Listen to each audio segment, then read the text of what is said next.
describe him to me. And Muslims, look at the description of your Rasul. And for some, this would be the first time you hear what your Prophet looked like. I saw a man of striking appearance. ظاهر الوضاء أبلج الوجه, radiant face, حسن الخلق, beautifully created. لم تعبه الثجلة, his belly wasn't protruding.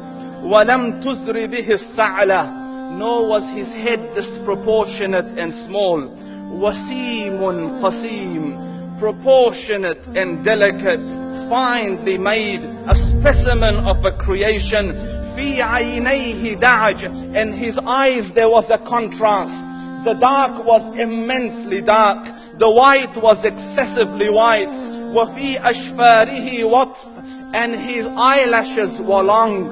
وَفِي صَوْتِهِ صَهْل, and in his voice was a natural echo. وَفِي عُنُقِهِ سَطَعٌ, and his neck was elegantly long. وَفِي لِحْيَتِهِ كَثَاثَةٌ, his beard was full and thick. أَزَجْ أَقْرَنْ, his eyebrows were arched, but they were not joined. It was separated. In summit, فَعَلَيْهِ الْوَقَارِ, when he was silent, dignity covered him. وَإِن تَكَلَّمَ سَمَاهُ وَعَلَاهُ الْبَهَاءِ, and when he spoke, it was audible and clear, almost commanding and overtaking. أَجْمَلَ النَّاسِ وَأَبْهَاهُمْ مِنْ بَعِيدٍ, from afar, the most striking and outstanding in appearance. وَأَحْسَنُهُمْ وَأَجْمَلُهُمْ مِنْ قَرِيبٍ, and when he came near, the best of them and the most handsome of them in closeness. حُلْوُ الْمَنْطِقِ, such an exalted and sweet level of logic. Like when he used to speak, it was so coherently logical, it was smooth and easy to understand.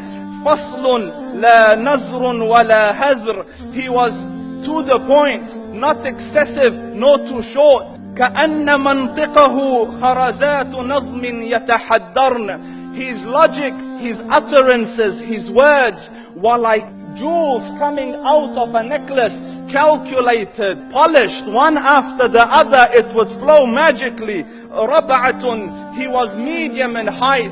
Your eye didn't have to strain to look up at him, nor was it tedious to look down at him. He was a comfortable sight to look at. لَهُ رُفَقَاء يَحُفُّونَ بِهِ, he had friends, the people that were with him, they were working around him to try to serve and protect him.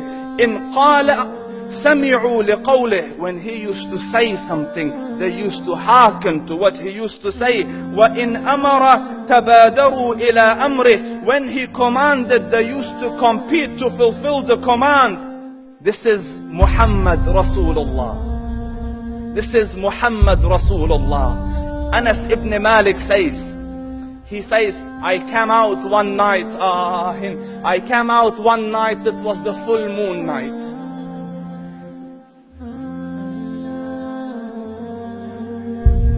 And I looked at the moon, and in the desert, understand, the moon is an awesome sight. It is smooth, it is radiant, it is clear, it is gentle compared to the scorching sun at which they are used to. So the moon was the epitome of beauty. So he says, I came out at a full moon night and I looked at the moon and I saw it, beautiful, handsome. So I said, let me go see if the moon is more handsome or my Prophet is more handsome. Let me see if that is more beautiful or the Prophet is more beautiful. So I went and I saw him standing afar. So I looked at his face and I looked at the moon, and I looked at his face, and I looked at the moon, and I looked at his face, and I looked at the moon. And he said, Wallahi, he was more handsome than the moon in its entirety. That is just the look of your Rasul. Aisha radiyallahu anha says, I was sewing with the needle. My needle dropped in the dark. I couldn't find it. I said, Ya Rasul, I can't find it. He moved his face close, and I swear, out of the radiance of his face, I found my needle. And the Prophet sallallahu alaihi wasallam was mind-bogglingly handsome, but his handsomeness was covered with waqar and jalal and hayba. The Sahaba say, when we used to sit at his feet, two feelings conflicting would come on the heart. The first one, you wanted to look at him. You wanted to behold the majesty of his face. And when you wanted to look up, shyness used to overtake you, so you used to look down. Amr ibn al-As says, I sat with him many times, but if you ask me to describe his face, I can't describe it. I wouldn't be able to look up to him ijlalan wa ta'zeeman. I couldn't look up at him. And that is why he didn't have the problems that Yusuf alayhi salam had. Because it was difficult to penetrate the awe and the splendor of the Rasul.